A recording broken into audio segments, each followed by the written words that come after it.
আমি সর্বশক্তিমান আল্লাহর নামে সশ্রদ্ধ চিত্তে শপথ করিতেছি যে আমি গণপ্রজাতন্ত্রী বাংলাদেশ ও বাংলাদেশের সংবিধান এবং রাষ্ট্রপতির প্রতি অকৃত্রিম বিশ্বস্ততা ও আনুগত্য পোষণ করিব। আমি আমার অপরিহার্য কর্তব্য মনে করিয়া আমার উপর ন্যস্ত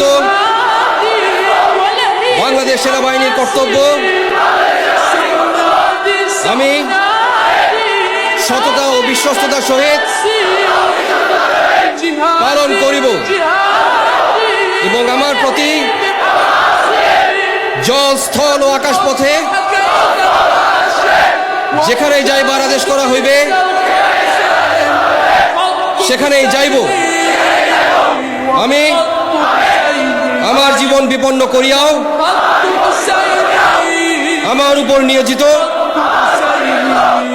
কর্তব্যরত যে কোনো ঊর্ধ্বতন কর্মকর্তার সকল আদেশ পালন এবং মান্য করিব।